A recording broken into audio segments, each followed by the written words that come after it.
এটা দেখাচ্ছি আলু ডিমের চচ্চড়ি। হ্যাঁ, এই যে বেসনটা ঢেলে দিলাম, এই বেসন লাগবে। এই বেসনটা ঢেলে দিলাম, সাথে কিন্তু আর একটু বেসন দেব। দেখাচ্ছি, পরপর দেখে যান। আন্দাজ মতো বেসন দেবেন। এবার এর মধ্যে আমি এই কাঁচা লঙ্কা কুচি দিয়ে দেব, পেঁয়াজও দিয়ে দেবো, বেশ কিছুটা পেঁয়াজ। এটা পেঁয়াজ দিয়েই হবে, পেঁয়াজটা প্রচুর পেঁয়াজ দেবেন। এবার এই যে ডিমটা, এটা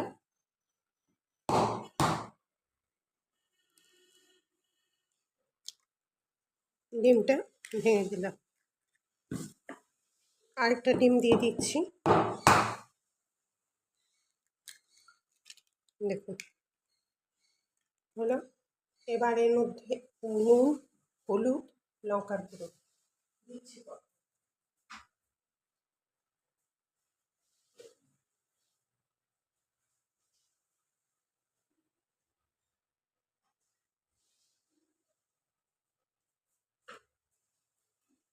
হলুদ দিচ্ছি,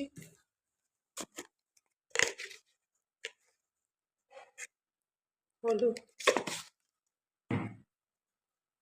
নুন। লঙ্কার গুঁড়ো বেশি দেবেন না, নুনটা আপনার স্বাদ মতো দেবেন। নুনটা আমি পরে দিচ্ছি, মিশিয়ে দেবো। নুন আর লঙ্কার গুঁড়ো এখন না, ওর সাথে দেবো। এই যে দেখুন, এটাকে মাখছি। জল দেবেন না, জল ছাড়া মাখবেন, তাতে যতটা হয়। যদি আপনার লাগে, এর মধ্যে আরও যদি লাগে সেটা আপনি দেবেন। যদি এর মধ্যে একটু মানে বেসন লাগে, সেই বেসনটা অবশ্যই দেবেন। পেঁয়াজ লাগলে পেঁয়াজ দেবেন, এটা হবে পেঁয়াজ দিয়ে। যে আরও পেঁয়াজ দিয়ে দিলাম, আরও বেসন দিয়ে দিলাম। যতটুকু করবেন ফ্যামিলির মেম্বার অনুযায়ী দিয়ে দেবেন, একটু বেসন দিয়ে দেবেন। এবার এটাকে দিয়ে ভালো করে মেখে রেডি করে রাখবো।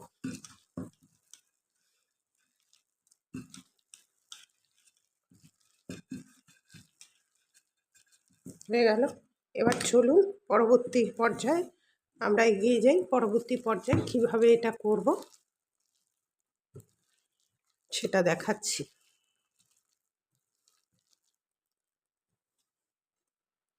এইভাবে আপনি এমনিও করে নিতে পারেন, পেঁয়াজ টিয়াজ দিয়ে এমনি ভাজাও খেতে পারেন। দেখুন কড়া বসিয়ে দিয়েছি, তেলও দিয়ে দিয়েছি। এবার তেলটাকে একটু গরম হোক। এবার এই বড়াগুলো ভেজে নেব। অস্বাভাবিক সুন্দর হয়, একবার করে দেখবেন। খুব ছোট ছোট করে বড়াগুলো দিয়ে দেব।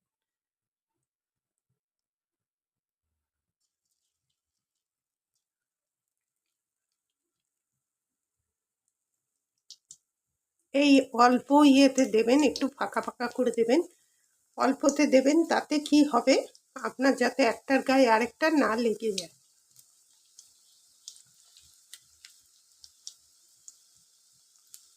এবং এটা যাতে একটু ভালোভাবে সেদ্ধ হয়।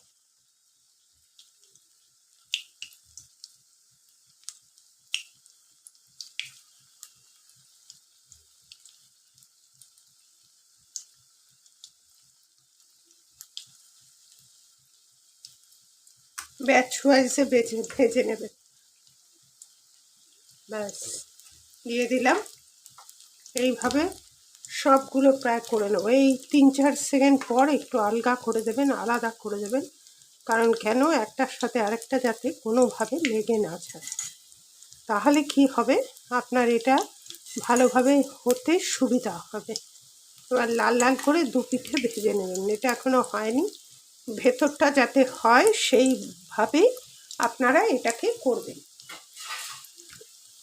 খুব সহজ জিনিস, সহজ রান্না, সহজ সরলভাবে আমি আপনাদের এটা দেখিয়েছি বা বোঝাবার চেষ্টা করেছি। একটু লাল হোক। দেখুন এটাকে সব কটা ছেড়ে দিয়েছে। এইভাবে করতে পারেন। আবার ডিমটা মানে আপনি গ্রেট করে সিদ্ধ করে গ্রেট করে করতে পারেন, তবে সেটার চাইতে এটা অনেক বেশি অনেক সুস্বাদু হয় এবং আপনি দু রকম পদ্ধতিতে এটা খেতে পারবেন। অতএব কোনো অসুবিধা নেই, দুই রকমভাবেই খাওয়া যাবে এটা। একটু লাল লাল করে ভেজে নেবেন। এক পিঠ হয়ে গেলে আরেক পিঠকে উল্টে দেবেন, একটু উল্টে পাল্টে ভেজে নেবেন।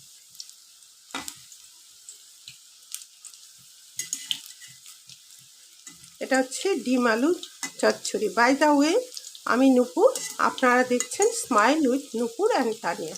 যদি চ্যানেলটা ভালো লাগে, আমার এপিসোডগুলো ভালো লাগে আপনাদের, তাহলে এরকম যাতে নিত্য নতুন ভিডিও আপনার কাছে পৌঁছে যায়, তা সেই জন্যে আপনি একটু চ্যানেলটাকে সাবস্ক্রাইব করে রাখবেন, বেল আইকনটা টিপতে ভুলবেন না, আর লাইক অ্যান্ড শেয়ার করে দেবেন। দেখুন এটা প্রায় হয়ে গেল, এটা প্রায় হয়ে এসছে। এইভাবে সুন্দর করে আমি সেকেন্ড ব্যাচটা ভেজে নেব। পোড়াবেন না, আর আঁচটা একটু কমিয়ে করবেন যাতে ভেতরের জিনিসটা কাঁচা না থাকে। একবার এইভাবে করে দেখবেন, যদি ধরুন কিছু নেই তখন এইভাবে বড়া করেও আপনি খেতে পারেন, খুব ভালো লাগে। আমি যেসব রান্নাগুলো দেই একবার আমি নিজে টেস্ট করে নিয়ে আপনাদের পরবর্তীতে দেখাই। ফার্স্ট ব্যাচ হয়ে গেছে।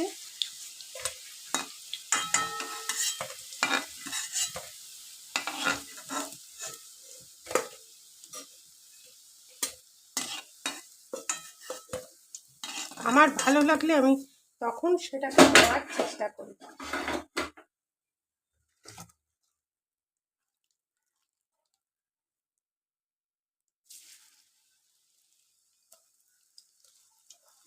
আঁচটা একটু কমিয়েই করবেন।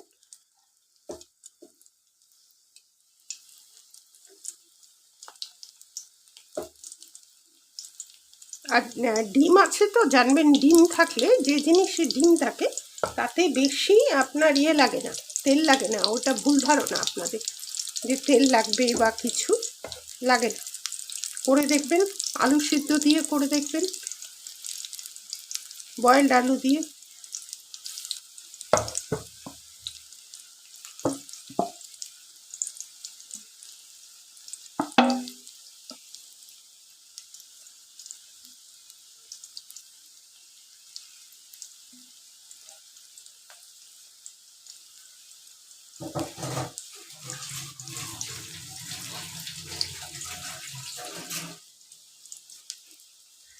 এই বলতে বলতে আপনাদের সাথে কথা বলতে বলতে আমার এটা হয়ে গেল।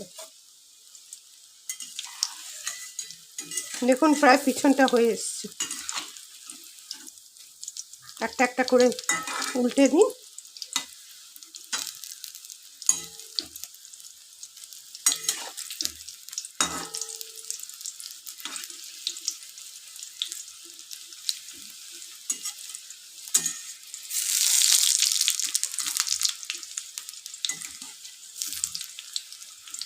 দেখুন হয়ে গেল। এবার আমার তুলে নেওয়ার পালা।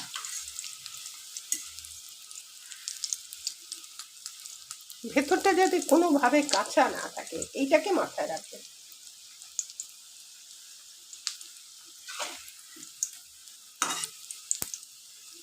ব্যাস সেকেন্ড ব্যাচটা হয়ে গেছে, বেশি পোড়াবো না, এটা পোড়া পোড়া হয়ে গেলে বাজে লাগবে খেতে। এবার আমি একটা একটা করে তুলে নিচ্ছি।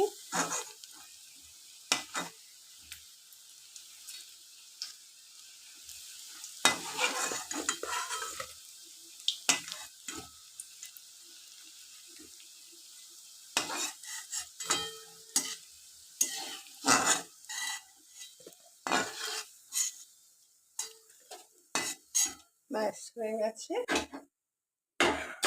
এবার দেখুন কি দিই, এবার হচ্ছে আমি এর মধ্যে কালো জিরা খানিকটা দিয়ে দেবো, মানে আপনি হাফ চামচ, এই যে দেখুন একটু কালো জিরা দিয়ে দিলাম। এর মধ্যে এই যে পেঁয়াজটা কেটে রেখেছিলাম সেটা দিয়েছিলাম। পেঁয়াজটা হয়ে গেল। পরপর কি দিচ্ছি দেখে নিন, তাহলে এই জিনিসটা খুব ভালো হবে। তো লাল লাল করে ভাজার কোনো প্রয়োজন নেই। আদা রসুন বাটা এটা দিচ্ছি, এটা তো অবশ্যই দেবেন।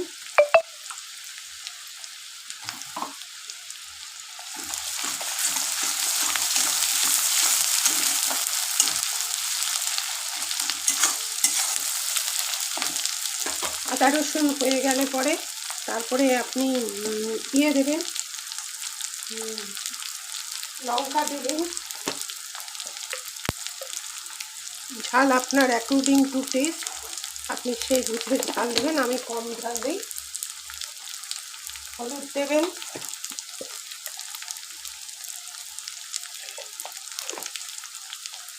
আর ধনে দেবেন, বেশ ধনে গুঁড়োটা দেবেন। এই আমার একটা ছোট্ট চামচ আছে, সেই চামচ দিয়ে দেবেন। এবার এইটাকে নাড়তে হবে। এবার দেখুন আলুগুলো আমি ছোট্ট ছোট্ট করে বা চচ্চড়ির মতন কেটে রেখেছি, সেগুলো তুলে দিলাম এর সাথে। মানে আলু ভাজা বা চচ্চড়ি বলতে পারেন, আলু চচ্চড়ির মতন এটাকে তুলে রেখেছি, কেটে রেখে দিয়েছি। সেটাকে দেখতে মনে হচ্ছে অনেকটা হবে, কিন্তু অনেকটা হবে না।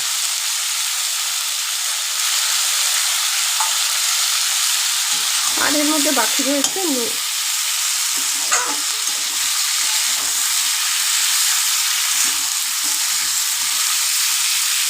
এর মধ্যে ফলটা দিয়ে দেবো।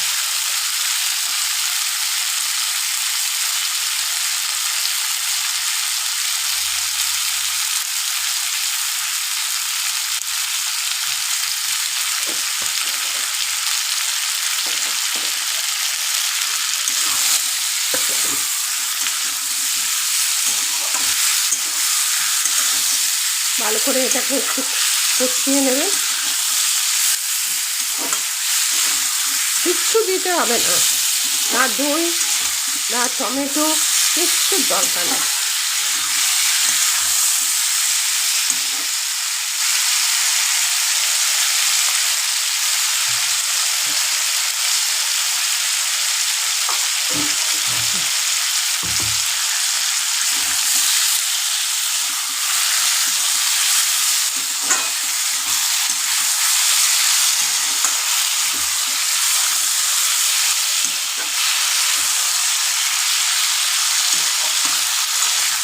মশলা তো অলরেডি আগেই ভেজেছি।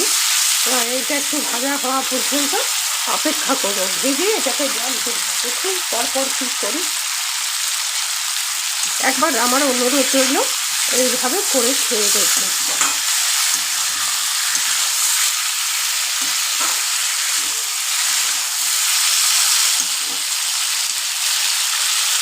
ভীষণই সুস্বাদু, ভীষণই টেস্টি একটা তরকারি থাকলে আপনি ভাতটা ইজিলি খেয়ে নিতে পারবেন। দেখুন এটা হয়ে গেছে।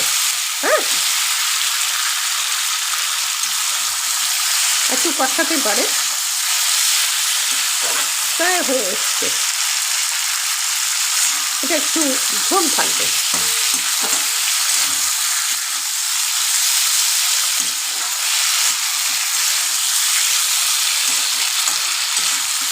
এবার আমি জলটা তুলে দেবো।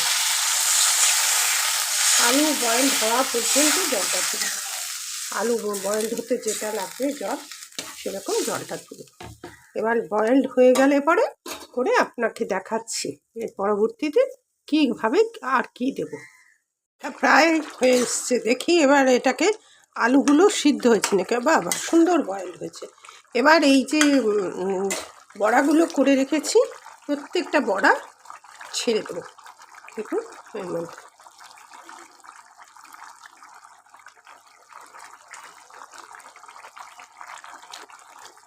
একটু ঝোল ঝোল রাখবেন।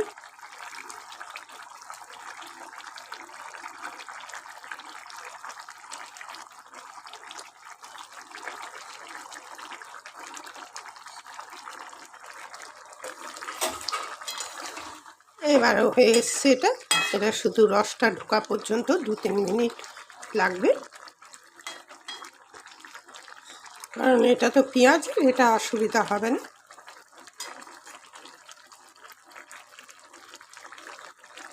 নুন টুন দেখে নেবেন ঠিকঠাক আছে কিনা। একদম পারফেক্ট হয়েছে, আলুও সিদ্ধ হয়ে গেছে। এবার ডিম এইটা বড়াটা এর মধ্যে হয়ে গেছে। এবার চলুন, এবার তাহলে গ্যাস নিভিয়ে দিচ্ছি, এবার পরিবেশন করে দেখাচ্ছি। চলুন এটা কেমন হলো পরিবেশন করে দিচ্ছি।